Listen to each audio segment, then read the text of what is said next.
Hello छात्रों, कैसे हो? पढ़ाई कर रहे होंगे ऐसा मुझे पूरा अनुमान है। तो आरपीएस पावटा की यूट्यूब ऑनलाइन क्लासेज में आपका स्वागत है। आज हमारा दूसरा लेक्चर है। जैसे कि हमने पहले लेक्चर में बताया था कि हम पढ़ रहे हैं आवर्तबीजी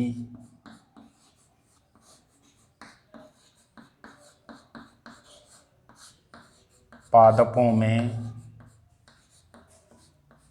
जनन, रिप्रोडक्शन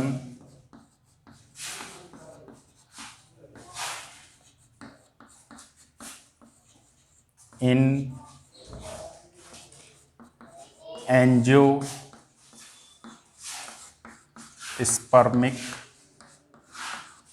प्लांट्स।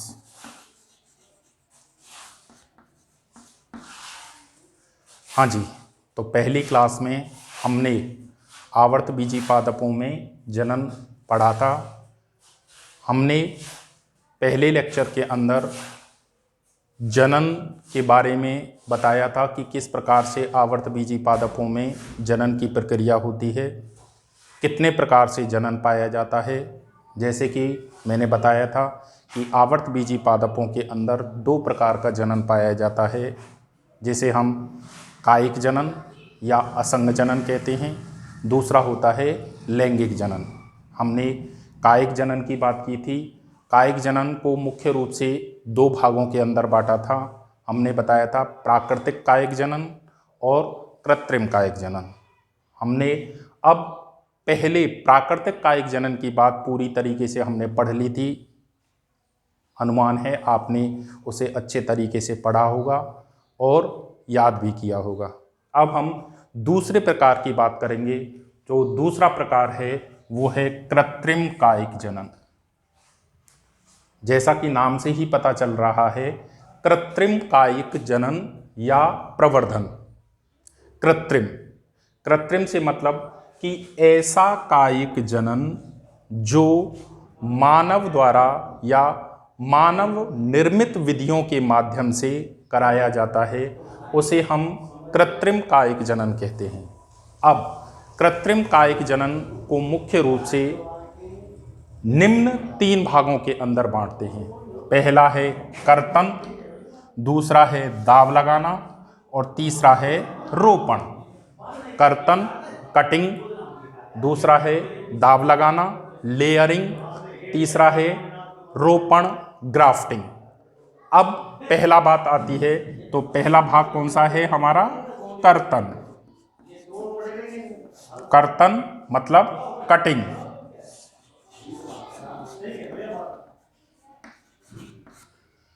कर्तन कटिंग, इसका मतलब है कि कृत्रिम विधियों के माध्यम से जो पौधे के कायिक भाग होते हैं उनको काटते हैं और काट करके उनको नए पादप बनाने के लिए तैयार किया जाता है। अब ऐसे कौन से भाग होते हैं जो कर्तन के अंदर काम में लिए जाते हैं? तो ये पौधे के मुख्य रूप से दो भाग होते हैं। पहले भाग को तो हम बोलते हैं स्तंभ कर्तन, स्टेम कटिंग, जिसे क्या कहा जाता है? Stem cutting. और दूसरा भाग होता है मूल कर्तन, रूट कटिंग। अब यहां पर यदि हम बात करते हैं तो स्टेम कटिंग, स्टेम कटिंग की यदि बात की जाती है तो इसके अंदर, स्टेम कटिंग के अंदर यदि हम बात करते हैं तो स्तंभ को एक उपयुक्त लंबाई में काट करके उसे क्या किया जाता है? जमीन के अंदर रोपित किया जाता है। मान लीजिए ये तना है, स्तंभ है, इसे काटा और काट करके छोटे छोटे टुकड़े कर लिए और इन टुकड़ों को किसके अंदर? जमीन के अंदर क्या कर देते हैं? रोपित कर देते हैं। और जमीन के अंदर रोपित करने के पश्चात इसमें अंकुरण कलिकाएं जो होती हैं वो अंकुरित होती हैं और अंकुरित होकर के नए पौधे का निर्माण करती हैं। अब यहां पर मुख्य बात एक और आती है कि जो स्तंभ है हम किसके रूप में, प्रवर्ध के रूप में काम में ले रहे हैं, इसकी कुछ शर्तें हैं, आवश्यकताएं हैं। तो पहली बात तो होती है कि जो प्रवर्ध है उसकी उपयुक्त लंबाई होनी चाहिए। लंबाई क्या होनी चाहिए, उपयुक्त होनी चाहिए। और उपयुक्त लंबाई होनी चाहिए जिसमें मुख्य रूप से अंकुरण कलिकाएं उपस्थित होनी चाहिए। ऐसी लंबाई जिसमें अंकुरण कलिकाएं उपस्थित हों। दूसरी, मात्र पौधा जिस पादप की तने की हमने कटिंग की है, कर्तन किया है, उस मात्र पादप की आयु उपयुक्त आयु होनी चाहिए, यानी कि पूरी तरीके से परिपक्व हो चुका हो। ऐसा नहीं है कि कम आयु का हम स्तंभ लें और उसकी कटिंग कर दें। हमें उपयुक्त आयु का क्या लेना है, स्तंभ लेना है, जिसकी क्या करनी है, कटिंग करनी है। तीसरा, अगर जो बात की जाती है तो रोपायु वातावरण, अर्थात उपयुक्त वातावरण के अंदर हमें तने को रोपित करना चाहिए।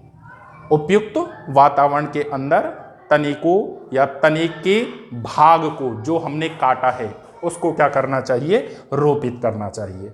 इस भाग या स्तंभ कटिंग के अंदर मुख्य रूप से जो स्तंभ कटिंग की जाती है उसमें गन्ना, अंगूर,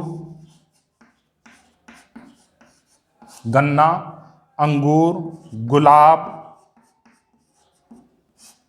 बोगनवेलिया,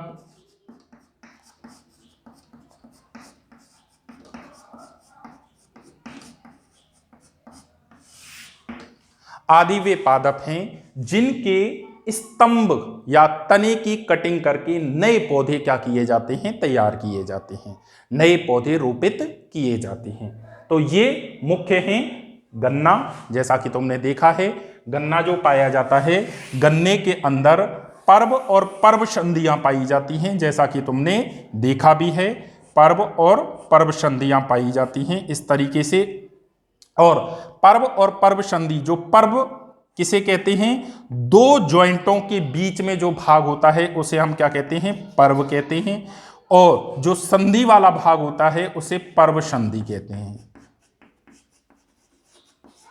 अब पर्व संधि जो पाई जाती है, उस पर्व संधि पर क्या पाई जाती है, अंकुरण कलिका पाई जाती है, जिस पर अंकुरण कलिका उपस्थित होती है, जो अंकुरित होकर के नए पादप को क्या देती है, जन्म देती है। इसका मतलब क्या है कि जब हम गन्ने की कटिंग करेंगे तो गन्ने की कटिंग इस प्रकार से करनी है कि उसके अंदर कम से कम 2 या 3 पर्व संधियां आवश्यक रूप से आए। इसका मतलब यह है कि उसके अंदर मुख्य रूप से पर्व संधियां आनी चाहिए, और पर्व संधियों पर ही क्या पाई जाती हैं, अंकुरण कलिकाएं, जो अंकुरित होकर के नए पौधे को जन्म देती हैं। अब नेक्स्ट बात आती है कि मूल कर्तन। मूल कर्तन नाम से पता चल रहा है, रूट कटिंग, जिसे हम क्या बोलते हैं, रूट कटिंग। रूट जड़, अर्थात कुछ पादपों की जड़ें ऐसी होती हैं जिनको काट करके नए पौधे तैयार किए जाते हैं। जड़ों को काट करके क्या किया जाता है, नए पौधे तैयार किए जाते हैं। जड़ के इस भाग में भी अंकुरण कलिकाएं आवश्यक रूप से होनी चाहिए, ताकि वो अंकुरित होकर के नए पादप को क्या दे सकें, जन्म दे सकें। इसके अंदर मूल कटिंग के अंदर यदि बात की जाती है तो हम जो पादप काम में लेते हैं उनमें मुख्य रूप से जो आते हैं वो होता है नींबू, अमरूद, चेरी, सेब। ये ऐसे पादप हैं जिनकी जड़ को काट करके रोपित करते हैं, और रोपित करके नए पौधों को क्या देते हैं, तैयार करते हैं, नए पौधों को बनाते हैं। अब नेक्स्ट जो बात आती है, कर्तन के बाद दूसरी विधि जो काम में लेते हैं वो दूसरी विधि यहां पर मुख्य रूप से कौन सी है? दाब लगाना।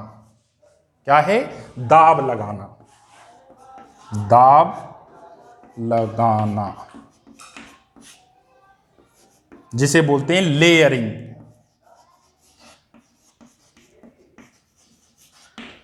क्या बात बोला जाता है? लेयरिंग, दाब लगाना। दाब लगाने की यदि हम बात करते हैं तो ये विधि वो विधि होती है जिसके अंदर हम पादप की शाखा को मात्र पादप से अलग किए बगैर उसके अंदर अपस्थानिक जड़ों के निर्माण की प्रक्रिया को प्रेरित किया जाता है। अर्थात इसमें मात्र पादप से अलग किए बिना ही शाखा में पहले से ही हम जड़ों का क्या कर लेते हैं? निर्माण कर लेते हैं। जब जड़ें बन जाती हैं, जब जड़ें अंकुरित हो जाती हैं तो उसके पश्चात उस शाखा को वहां से पृथक करके या मात्र पादप से पृथक करके अलग जगह पर क्या किया जाता है? रोपित किया जाता है। इसकी मुख्य रूप से दो विधि हैं। पहली विधि जो होती है, फर्स्ट विधि होती है, इसे टीला दाब विधि, टीला दाब विधि, mount layering, mound layering, MO,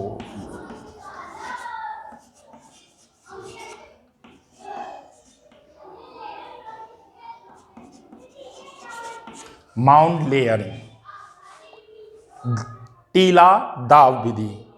टीला दाब विधि सामान्य रूप से ऐसे पादपों में मुख्य रूप से काम में ली जाती है जो पादपों के तने क्या होते हैं? लचीले होते हैं और थोड़े दुर्बल होते हैं। इस विधि के अंदर मुख्य रूप से क्या किया जाता है कि जो पौधा होता है, ये कोई भी मान लीजिए पौधा है, यहाँ पर यदि हम बात करें तो ये पौधा है,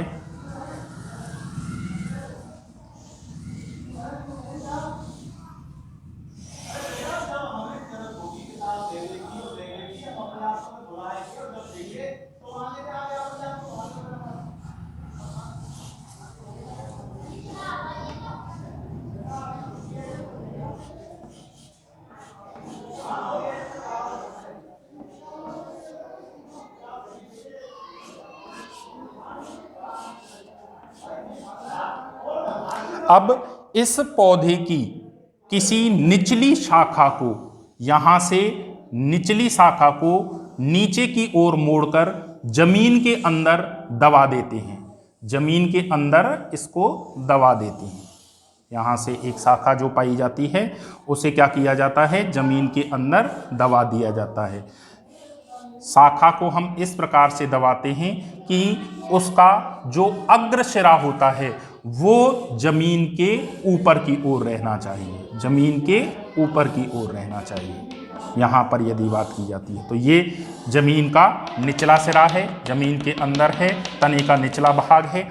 अब इस भाग से जो जमीन के अंदर है वह वाले भाग जो पाया जाता है, वहाँ पर क्या संधि वाले भाग जो पर्व संधियाँ होती हैं उनसे अपस्थानिक जड़ें निकलना क्या हो जाती हैं?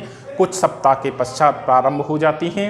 जब अपस्थानिक जड़ें उस भाग से बनना प्रारंभ हो जाती हैं उसके पश्चात इस पादप भाग को क्या कर लेते हैं? मात्र पादप से पृथक कर लेते हैं। और मात्र पादप से पृथक करने के पश्चात इसको मात्र पौधे से अलग क्या कर दिया जाता है? रोपित कर दिया जाता है। और इस प्रकार से एक नए पौधे का क्या होता है? जन्म होता है। तो इस विधि को हम किस नाम से जानते हैं? टीला दाब विधि कहते हैं। और टीला दाब विधि जो मुख्य रूप से काम में ली जाती है वो किसके अंदर? मोगरा, मोगरा पादप होता है, चमेली आदि के अंदर मुख्य रूप से काम में ली जाती है। तो मोगरा, चमेली, इनके अंदर टीला दाब विधि मुख्य रूप से काम में ली जाती है। दूसरी विधि यहाँ पर मुख्य रूप से जो लाई जाती है वो दूसरी विधि, जैसा कि तुम देख रहे हो कि वो कौन सी है? वायु दाब कौन सी है? वायु दाब, वायु दाब या गुट्टी। दूसरी विधि है, यहां पर यदि हम बात करते हैं तो वायु दाब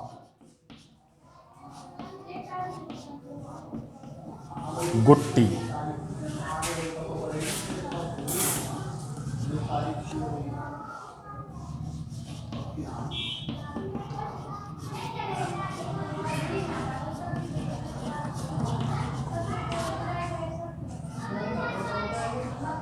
एयर लेयरिंग या गुट्टी, तो वायु दाब विधि। अब वायु दाब विधि क्या होती है कि वायु दाब विधि जो होती है वो सामान्यतः बड़े पादपों के अंदर मुख्य रूप से काम में ली जाती है। बड़े पादपों के अंदर यहाँ पर यदि हम बात करें तो गुट्टी के अंदर यदि बात की जाती है तो मुख्य रूप से ये कोई भी एक पौधा है,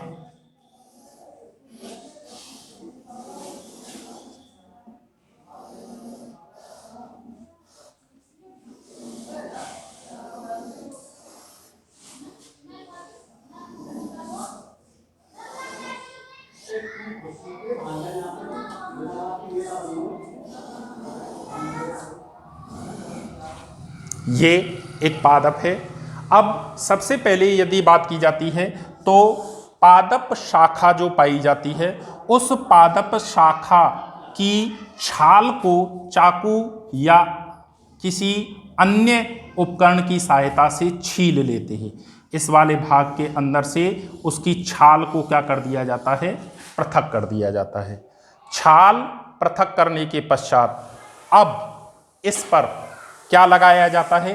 मोस, गीली या नम रुई, मिट्टी आदि लगाई जाती है और इसे कपड़े की सहायता से, या तो इसके अंदर कॉटन का कपड़ा लेते हैं या पॉलीथीन की सहायता से इसे क्या कर दिया जाता है?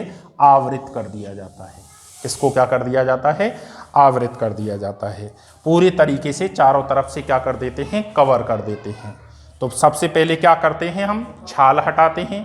छाल हटाने के पश्चात इस पर मोस, मिट्टी, नम रुई आदि लपेट करके चारों तरफ से पॉलीथीन या कपड़ा से क्या कर देते हैं? बांध देते हैं। बांधने के पश्चात ऊपरी शाखा पर ऐसा पात्र लगाया जाता है और उस पात्र का संपर्क इस भाग से कर दिया जाता है जहां हमने छाल लपेटी हटाई है और कपड़ा लपेटा है। इतना भाग जहां पर छाल हटाई है और कपड़ा लपेटा है, इस भाग को हम गुट्टी भी कहते हैं। इस भाग को क्या कहते हैं? गुट्टी कहते हैं। ये पात्र जो यहाँ पर लगाया जाता है इसमें पानी भर दिया जाता है और पानी इसलिए किया जाता है कि ताकि ये जो गुट्टी है वो नम बनी रहे, लगातार क्या रहे? नम बनी रहे। अब इस गुट्टी वाले भाग से लगभग 4 से 8 सप्ताह के पश्चात इसमें से अपस्थानिक जड़ें निकलना आरंभ हो जाती हैं। और जब अपस्थानिक जड़ें निकलना आरंभ हो जाती हैं तो उसके पश्चात इस शाखा को मात्र पादप से क्या कर दिया जाता है? अलग कर दिया जाता है और शाखा को अलग करके नए स्थान पर क्या कर दिया जाता है? रोपित कर दिया जाता है। तो इस तरीके से हम किसमें? वायु दाब विधि के माध्यम से नए पौधे का क्या करते हैं? रोपण करते हैं। तो यहाँ पर नई विधि कौन सी होती है? अगर बात की जाती है वायु दाब विधि जो पाई जाती है, उस विधि के माध्यम से भी हम नए पौधे क्या कर सकते हैं? रोपित कर सकते हैं। अब यहाँ पर तीसरी जो विधि काम में ली जाती है वो दाब लगाने के बाद में जो तीसरी विधि है, जैसे हमने पहली विधि कौन सी बताई? कर्तन। दूसरी विधि दाव लगाना। तीसरी विधि रोपण। तीसरी विधि कौन सी है? रोपण, जिसे बोलते हैं ग्राफ्टिंग। रोपण। रोपण शब्द एक जगह पर और काम में लिया जाता है और वो जूलॉजी के अंदर जब निषेचित अंडा कहाँ पर गर्भाशय की भित्ति में अंतः स्थापित होता है तो उसे भी रोपण कहते हैं, लेकिन वहां पर अंग्रेजी शब्द अलग काम में लिया जाता है और उसे हम क्या बोलते हैं, इम्प्लांटेशन। क्या कहते हैं, इम्प्लांटेशन। जबकि यहां पर रोपण का अर्थ क्या होता है, ग्राफ्टिंग होता है। अब ग्राफ्टिंग किसे कहते हैं, तो ग्राफ्टिंग के अंदर, रोपण के अंदर मुख्य रूप से दो शब्द काम में आते हैं। पहला शब्द होता है कलम और दूसरा शब्द होता है स्कंध। पहला कलम और दूसरा क्या है, स्कंध। अब कलम, कलम वो भाग होता है, वो उत्तम गुणों वाला पौधे का भाग होता है जिसे रोपित किया जाता है, जिसे रोपित किया जाता है। इसका मतलब कलम सामान्यतः उच्च गुणों वाले पादप भाग होते हैं, उच्च गुणों वाले तने का भाग होता है।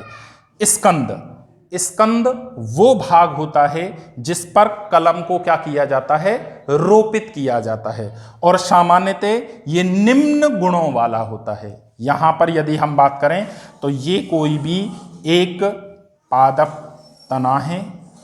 यहां पर यदि बात की जाती है, ये तना है। इस तने को यदि हम यहां से क्या कर देते हैं, काट देते हैं, पृथक कर देते हैं, दो भाग कर देते हैं, तो आधारी भाग जो नीचे की ओर है, इस भाग को हम क्या कहते हैं, स्कंध कहते हैं। इसे क्या कहते हैं, स्कंध कहते हैं। और ऊपर जो स्कंध के ऊपर जिस भाग को रोपित किया जाता है उसे हम क्या कहते हैं, कलम कहते हैं। इसे हम क्या कहते हैं, कलम कहा जाता है। अब स्कंद और कलम रोपण में या रोपण की क्रिया या ग्राफ्टिंग की क्रिया में सबसे मुख्य बात होती है कि इसके अंदर जो पादप रोपित किए जाते हैं उनकी सामान्य रूप से यहां पर बात करें तो दो अलग अलग पौधे रोपित किए जाते हैं। इसका मतलब स्कंद कोई और पादप होगा, कलम कोई दूसरा पादप होगा। तो इस तरीके से इनको अलग अलग पादपों को एक साथ जोड़ करके एक ही पौधा तैयार किया जाता है। इस प्रक्रिया के अंदर एक बात ध्यान में रखने योग्य होती है। वो बात कौन सी होती है कि जब कलम और स्कंद दोनों को रोपित किया जाता है तो कलम की और स्कंद की दोनों की एधा, एधा कैम्बियम, वो आपस में संपर्कित होनी चाहिए, अर्थात वो आपस में एक दूसरे से जुड़ जानी चाहिए। जैसा कि तुम्हें पता है कि 11th के अंदर तुमने पढ़ा है कि एधा में पाई जाने वाली कोशिकाएं विभाजनशील होती हैं, अर्थात लगातार अपनी संख्या को बढ़ा सकती हैं। जब दोनों की, किसकी, कलम और स्कंद दोनों की एधाएं आपस में संपर्क साध लेंगी तो ये कलम और स्कंद जो अलग अलग पादपों के हैं वो आपस में क्या हो जाएंगे, जुड़ जाएंगे और एक ही पौधे का निर्माण हो जाएगा।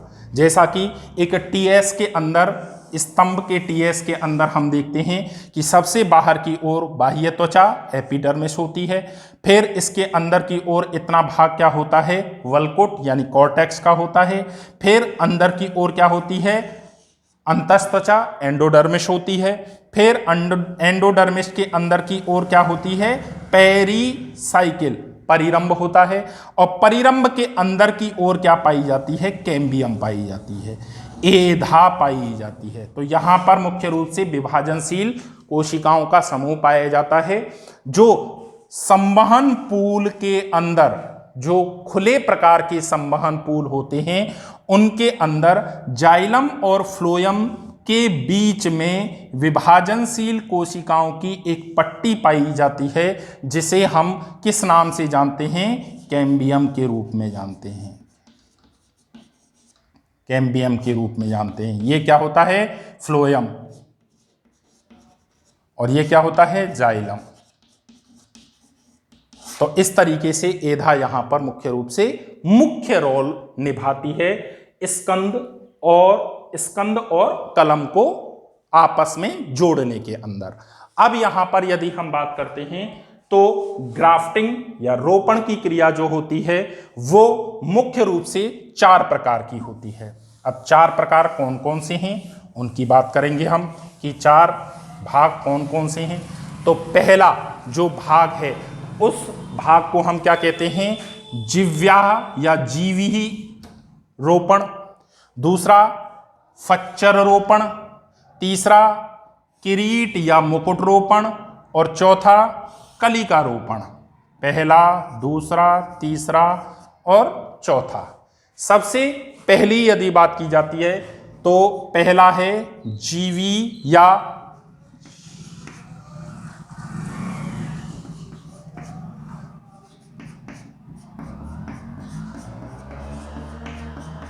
रोपण, जिव्यारोपण, जिसे हम दूसरे नाम से विहिप और टंग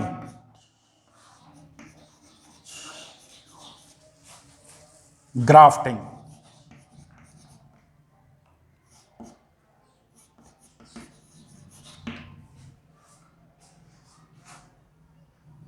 क्या विहिप और टंग ग्राफ्टिंग के रूप में जानते हैं। अब विहिप और टंग ग्राफ्टिंग की यदि हम बात करते हैं तो इसके अंदर स्कंद और कलम, ये तो कलम है और ये स्कंद है, इन दोनों की मोटाई समान होनी चाहिए। क्या होनी चाहिए? समान होनी चाहिए। इन दोनों की मोटाई समान होनी चाहिए। इसके अलावा जो स्कंद वाला भाग होता है उस स्कंद वाले भाग के अंदर वी आकार का क्या लगाया जाता है? चीरा लगाया जाता है। वी आकार का चीरा लगाया जाता है। उसी के अनुरूप कलम वाले भाग में भी क्या लगाया जाता है? चीरा लगाया जाता है। अब यहां पर चीरा की यदि हम बात करते हैं तो सामान्य रूप से अगर जो देखने को मिलता है तो इस तरीके से यहां पर चीरा लगाया जाता है, जैसे ये वाला भाग है और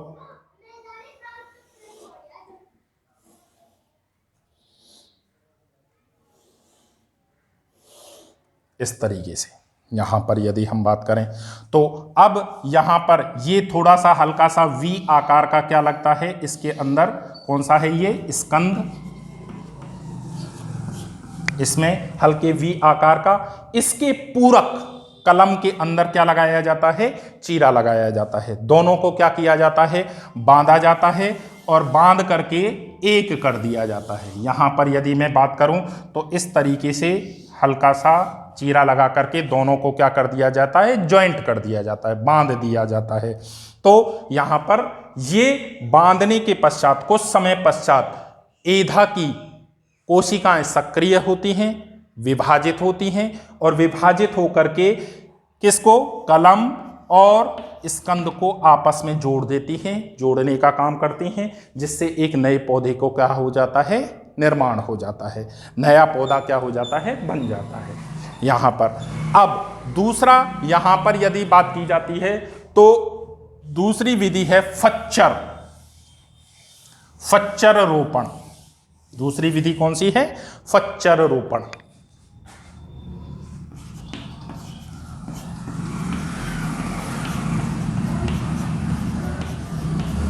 जिसे बोल जाता है वेज ग्राफ्टिंग।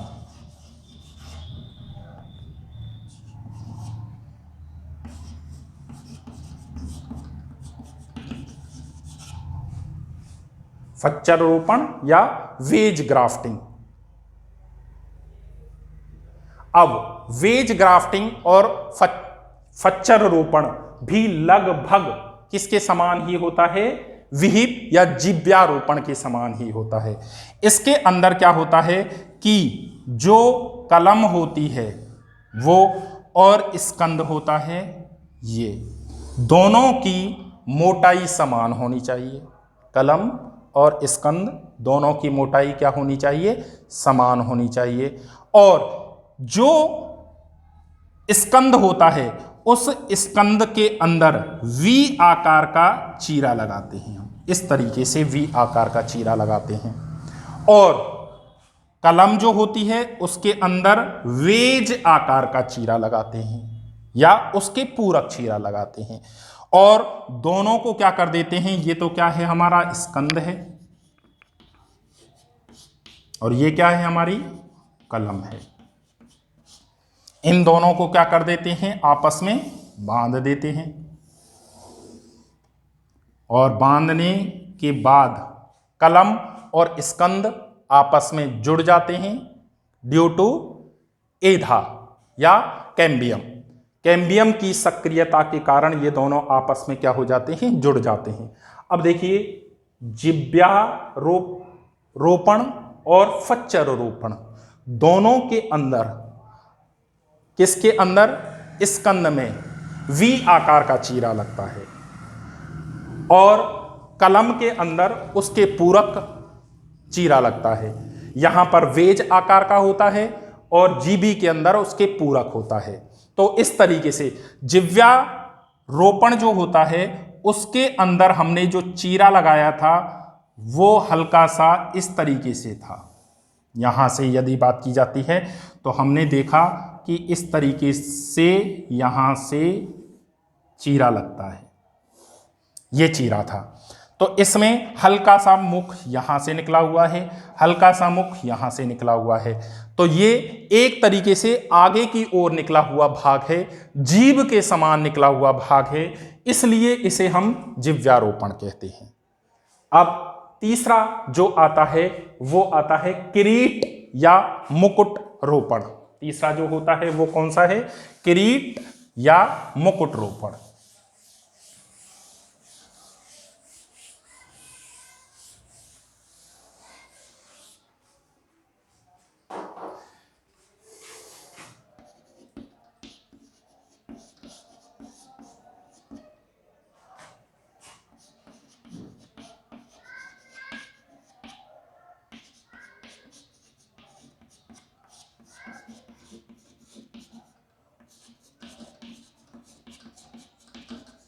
क्राउन ग्राफ्टिंग, किरीट या मुकुट रोपण जिसे बोला जाता है क्राउन ग्राफ्टिंग। इसके अंदर मुख्य रूप से क्या बात होती है कि जो स्कंद होता है उसका व्यास, यहां पर यदि बात की जाती है, स्कंद का व्यास कलम के व्यास से कई गुना बड़ा होता है, कई गुना मोटा होता है।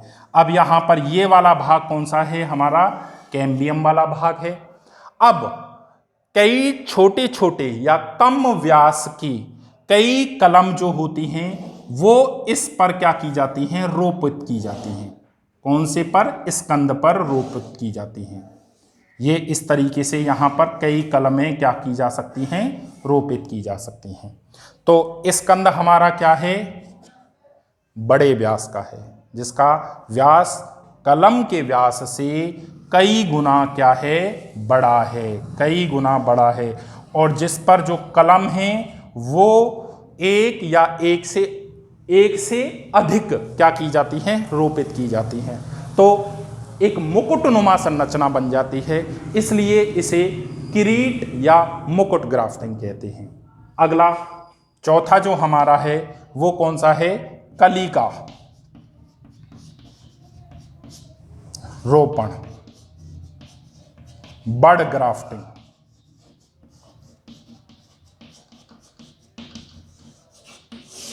कलम रोपण, कलिका रोपण, बड ग्राफ्टिंग। बड ग्राफ्टिंग के अंदर यदि हम बात करते हैं तो जो स्कंद होता है उस स्कंद पर हम टी आकार का क्या लगाते हैं? चीरा लगाते हैं। इस तरीके से टी आकार का चीरा लगाते हैं। और किसी अन्य पादप की जो कलिका होती है, जिसे हम क्या कहते हैं? बड कहते हैं। कलिका जो होती है उस कलिका को यहां पर क्या कर दिया जाता है? रोपित कर दिया जाता है। और उसे यहाँ से क्या कर दिया जाता है, बांध दिया जाता है। और ये कलिका कुछ समय पश्चात एधा से संपर्क स्थापित करके एक नए पौधे के रूप में अंकुरित हो जाती है। तो इस तरीके से ये कलिका रोपण यहाँ पर होता है। तो हमने दोनों प्रकार का जनन पढ़ लिया है। कौन से? अलैंगिक या असंग जनन के अंदर दो प्रकार का जनन बताया था हमने। कौन कौन सा? एक तो प्राकृतिक कायिक जनन और दूसरा कौन सा था हमारा? कृत्रिम कायिक जनन। तो प्राकृतिक कायिक जनन के प्रकार भी हमने पढ़े और कृत्रिम जनन के प्रकार भी हमने पढ़े। तो इस प्रकार से हमने पूरा कायिक जनन का क्या कर लिया है, अध्ययन कर लिया है। अगली क्लास के अंदर हम अब लैंगिक जनन की बात करेंगे। ठीक है, तो पढ़ना, इसको रिवाइज करना, और कोई प्रॉब्लम हो तो दिए गए कॉन्टैक्ट नंबर पर हमसे कांटेक्ट कर सकते हैं, पूछ सकते हैं। कोई भी समस्या होगी उसका समाधान किया जाएगा।